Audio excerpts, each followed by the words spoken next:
रीवा की पवित्र धरती से कोरेक्स रूपे मेडिकल का जो नशा है उसे खत्म करना। बॉर्डर एरिया है, जितना कारोबार ये चल रहा था ये सब कुछ उत्तर प्रदेश से ही संचालित हो रहा था। यहाँ पे लाके उसको खपाया जाता था। 80 से 90% तक कोरेक्स मुक्त हिंदी की तरफ बढ़ चुका है। 1150 के आसपास पिछले एक साल में एनडीपीएस की कार्रवाइयां हमने करी हैं, जिसमें लगभग 1500 से ऊपर लोग एनडीपीएस में जेलों में बंद हैं। उड़ीसा से पहले देखा गया कि गांजे की खेप का यहाँ पहुंचना, फिर उसके बाद कुछ ऐसा नशा जो पहले पंजाब दिल्ली इस बेल्ट में था कि स्मैक का भी कुछ लोगों ने शुरू किया। विंध्य को उड़ता पंजाब नहीं बनता। अभी आपने हर थाने क्षेत्र में एक चौपाल की पहल शुरू की। पिछला एक जन चौपाल के माध्यम से हमारा सबसे मेन टारगेट है कि जो जनता, जो आम जनता है, उसके मन में पुलिस का कोई खौफ ना रहे। प्रायोरिटी में आपके ये कितना है, क्योंकि बाकी जो दूसरे नशे हैं जिनका प्रचलन यहाँ बढ़ाने की कोशिश हो रही है, चाहे वो मेडिकल नशा हो, चाहे वो कोरेक्स हो, चाहे वो अन्य प्रकार के नशे हो, उनको नहीं बिकने देंगे और उसके पीछे जो भी लोग हैं उनको एक्सपोज करेंगे, उनको जेल भेजेंगे। नमस्कार, विंध्या टाइम्स में आपका स्वागत है।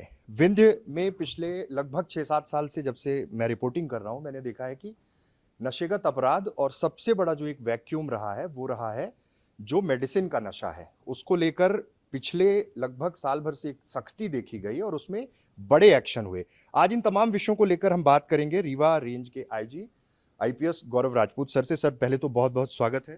Thank you so much. Sir, मैं लगभग जितने साल से काम कर रहा हूँ, मैंने देखा कि कार्रवाइयाँ हमेशा हुई, लेकिन वो ये था कि बाहर से खेप आ रही है, चीज़ें चल रही हैं, एक्शन हो रहे हैं, फिर थोड़े टाइम रुक रहा है, सब कुछ हो रहा था।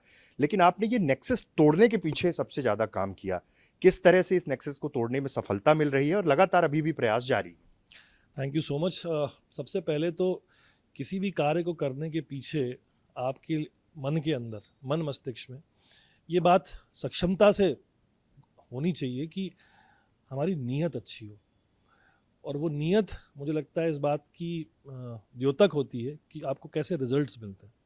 तो पहली बार पाक साफ बंद से पूरी रीवा जोन की पुलिस ने एक टीम भावनाओं के साथ ये मिशन मोड पे लिया कि हमें रीवा की पवित्र धरती से कोरेक्स रूपे मेडिकल का जो नशा है उसे ख़त्म करना है। जब इस बात को नीचे तक पहुंचाया गया, टीआई लेवल तक, सब इंस्पेक्टर्स लेवल तक, एएसआई, कांस्टेबल्स, और परकुलेट डाउनवर्ड्स ये किया गया कि इस बारे में कोई भी प्रकार का नॉनसेंस एटीट्यूड टॉलरेट नहीं किया जाएगा और मेडिकल नशे के बिकने पे हमारा ज़ीरो टॉलरेंस है विंध्य में। जब ये बात नीचे वालों तक पहुंची है तो मेरे ख्याल से पूरी पुलिस, विंध्य की, रीवा संभाग की पूरी पुलिस के अधिकारीगणों ने, कर्मचारियों ने सक्षमता से अपना परिश्रम किया है और उसका रिजल्ट आज ये है कि हम 80 से 90% तक कोरेक्स मुक्त विंध्य की तरफ बढ़ चुके हैं। सर, अभी मैंने देखा, लास्ट टाइम मुझे पता चला कि भोपाल में जब बैठक हुई, कॉन्फ्रेंस हुई, तो मुख्यमंत्री ने भी इस मसले पर बहुत सेंसिटिव मोड में फिर डिस्कशन आपका हुआ। उसके बाद यूपी में भी बात करी, क्योंकि बॉर्डर एरिया है, जितना कारोबार ये चल रहा था ये सब कुछ उत्तर प्रदेश से ही संचालित हो रहा था। यहाँ पे लाके उसको खपाया जाता था। और आप जब अब ग्राउंड में हैं तो आप ये भी देखते होंगे कि एक बहुत बड़ी नस्ल खराब हुई इसमें। लंबे समय से ये चीजें चल रही थी, तो ग्राउंड में जब आप पहुंचते हैं तो क्या रियलिटी मिलती है? आपके प्रश्न का जो पहला भाग है कि हाँ, ये बात सही थी कि हमारे यहाँ कार्रवाई अगर हो रही थी तो उनका पर्कोलेशन जो था, जो डाउनवर्ड फिल्ट्रेशन था, वो उत्तर प्रदेश की तरफ सही था। दिक्कत एक ये भी थी कि उत्तर प्रदेश में कोरेक्स की कमर्शियल बिक्री पे एनडीपीएस यानी narcotic drugs and psychotropic substances जो एक्ट है वो नहीं लगाया जा रहा था। हमारे यहाँ एनडीपीएस के अंतर्गत में वो कार्रवाइयाँ करी जा रही थी। तो ये बात माननीय मुख्यमंत्री जी के संज्ञान में जब लाई गई तो वहाँ उन्होंने उत्तर प्रदेश गवर्नमेंट के ऑफिशियल्स से, माननीय मुख्यमंत्री योगी जी से बात करी, और फिर उत्तर प्रदेश पुलिस ने भी कमर्शियल क्वांटिटीज़ में कोरेक्स की जो बिक्री है उस पर एनडीपीएस लगाना शुरू की। उसका परिणाम ये हुआ कि आज देखिए 500 करोड़ रुपए की प्रॉपर्टी सीज हुई है उत्तर प्रदेश में, और इस तरह का पूरा नेक्सस जो है वो सेंट्रल एजेंसीज और ईडी वगैरह ने पूरा ध्वस्त कर दिया। उसका फ़ायदा हमें भी हुआ है कि हमारे यहाँ जो सप्लाई चेन है वो पूरी तरह से टूट चुकी है और आज की डेट में ऐसे कोई मेजर सप्लायर्स नहीं है जो कोरेक्स को विंध्य क्षेत्र में सप्लाई कर रहे हैं। दूसरा जो आपका क्वेश्चन था कि कितने हद पे जो स्थिति थी वो विकराल थी, स्थिति वाकई विकराल थी। नवयुवक गहनता के साथ में इस नशे की चपेट में आ रहे थे। उसके दो रीजंस थे। एक तो कि कोरेक्स पीने से स्मेल नहीं आती है मुंह से, जो कि अन्य नशा करने से आती। इवन सिगरेट आप पिएंगे तो भी स्मेल आती है मुंह से, पर कोरेक्स एक ऐसी चीज़ है जिससे मुंह से स्मेल नहीं आती। दूसरी चीज़ है कि कोरेक्स की जो शीशी है वो बहुत सस्ती मिल जाती है, 40 से 80 रुपए के आसपास की होती है। बल्कि अगर आप इसी में अगर आप शराब लेने पे जाएंगे, किसी और चीज़ में जाएंगे तो उतनी क्वांटिटी आपको नहीं मिलेगी और महंगी मिलेगी। तो चीप नशा था और ज़्यादा देर तक इन्फ्लुएंस करता था। पर इसके जो रिपरकशंस थे वो ह्यूमन बॉडी पे बहुत ही ख़राब है। डाइजेस्टिव सिस्टम पूरा ख़राब कर देती है, धीरे धीरे करते हुए आपको मल्टीपल ऑर्गन फेलियर्स पे ले जाती है, इम्पोटेंसी कॉज करती है, कॉन्स्टिपेशन कॉज करती है, बहुत सारी ऐसी चीज़ें हैं जो कि आदमी फिर उससे निकल नहीं पाता है। तो विकरालता को देखते हुए ही हमने ये सोचा कि हम विंद को उड़ता उड़ता पंजाब नहीं बनने देंगे। And then it was decided from the helm of the affairs that we have to take action and we'll take very strict actions against those who are involved into it. 1150 के आसपास पिछले एक साल में एनडीपीएस की कार्रवाइयाँ हमने करी हैं, जिसमें लगभग 1500 से ऊपर लोग एनडीपीएस में जेलों में बंद हैं। तो आप समझ सकते हैं, विकरालता देख सकते हैं कि एक दिन के अंदर, एक साल के अंदर अगर इतनी कार्रवाइयाँ हुई हैं तो स्थिति कैसी रही होगी और कितने लोग इस धंधे में इन्वॉल्व थे। सर एक सवाल और है मेरा कि उड़ीसा से पहले देखा गया कि गांजे की खेप का यहाँ पहुँचना, फिर उसके बाद कुछ ऐसा नशा जो पहले पंजाब दिल्ली इस बेल्ट में था कि स्मैक का भी कुछ लोगों ने शुरू किया, उस पर भी ताबड़तोड़ कार्रवाइयाँ शुरू हो गई। मुझे ऐसा लगता है सर कि ये तो बड़ा चैलेंजिंग है कि हम एक चीज़ पे फोकस होते हैं, दूसरी चीज़ें भी चलने लगती हैं, तो एक बहुत बड़ा मैन पावर, आपने कहा कि विल का काम है। लोग अगर एक आत्मशक्ति इतनी मजबूत हो कि हमको इस क्षेत्र में काम करना है, तो प्रायोरिटी में आपके ये कितना है? क्योंकि बाकी जो दूसरे नशे हैं जिनका प्रचलन यहाँ बढ़ाने की कोशिश हो रही है, क्योंकि मैंने देखा कि उत्तर प्रदेश के कुछ मामलों में तो मतलब मऊगंज में वहाँ बाहर के लोगों पर भी एफआईआर हुई। तो ये बाकी चैलेंजेस भी तो हैं, ये जो बाकी नशे का कारोबार करना चाहते हैं। देखिए, policing in itself is a challenging task. Depend करता है कि आप अपना फोकल पॉइंट किस पे रखते हैं, आपका फोकस किन क्षेत्रों पे। मैंने आपसे पहले ही कहा कि हमारी सबसे बड़ी समस्या यहाँ पे मेडिकल नशा है। हमारी सबसे बड़ी समस्या यहाँ पे मेडिकल नशे का जो सब्स्टिट्यूट होने वाला है, टैबलेट्स हो गई या गांजा हो गया या चरस हो गई।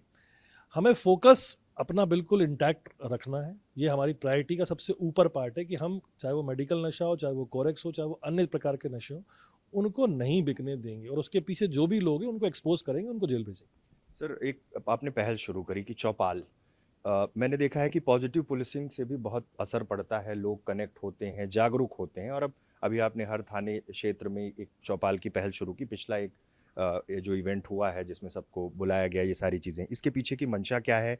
क्या सोच रहे हैं? कैसे पॉजिटिव पुलिसिंग होगी? कैसे लोगों को जोड़ पाएंगे? इसके लिए आगे क्या टेंटेटिव प्लान?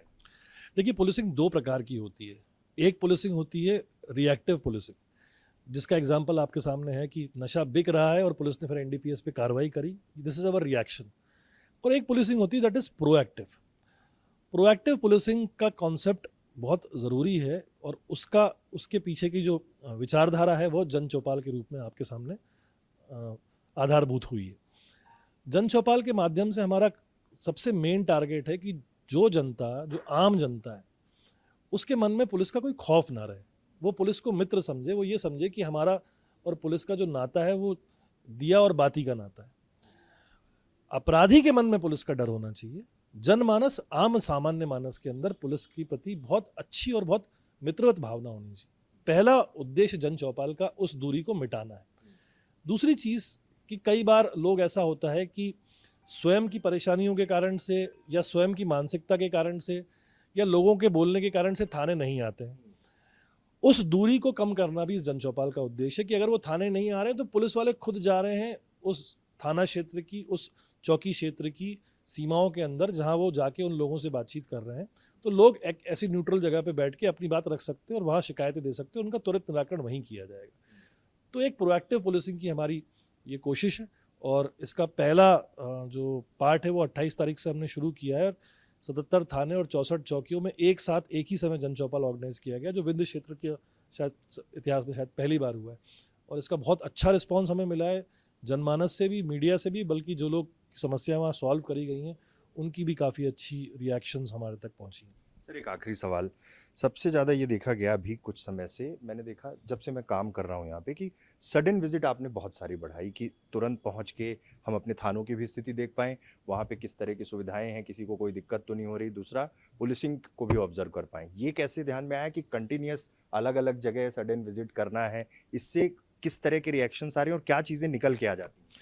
देखिए, पुलिसिंग पूरा फोकस के साथ साथ मोमेंटम का भी एक गेम है। अगर वरिष्ठ अधिकारीगण आकस्मिक रूप से थानों का निरीक्षण करते रहेंगे, अगर वरिष्ठ अधिकारीगण बिना बताए हुए स्पॉट्स पे पहुंचते रहेंगे, तो वो जो मोमेंटम है कि यू आर बीइंग वॉच्ड, वो डाउनवर्ड फिल्ट्रेट होता है। मेरे जो कलीग हैं डीआईजी हेमंत चौहान, वो थोड़े से और इस बारे में प्रोएक्टिव हैं कि वो कोशिश करते हैं कि हर 2 या 3 दिन के अंदर वो आकस्मिक रूप से थानों की विजिट कहीं पे भी चले जाते हैं। तो उससे थाना प्रभारी भी सचेत रहता है कि किसी भी समय डीआईजी साहब आ सकते हैं, किसी भी समय आईजी साहब आ सकते हैं। तो ये जो मोमेंटम है, द रोलिंग बॉल मोमेंटम, ये उनको सजगता पे अपनी फीट पे रखता है। So this is the reason behind it. तो ये हमारे साथ आईजी गौरव राजपूत सर थे, जिन्होंने बताया कि किस तरह से कोरेक्स के नेक्सस को तोड़ने के लिए, जो मेडिसिन का नशा है उसको तोड़ने के लिए, और साथ ही साथ पॉजिटिव पुलिसिंग, सीधे सीधे संवाद, जनता के बीच पहुंचना, उनका अप्रोच बढ़ाना, इस दिशा में तेजी से काम कर रहे हैं। बहुत बहुत धन्यवाद।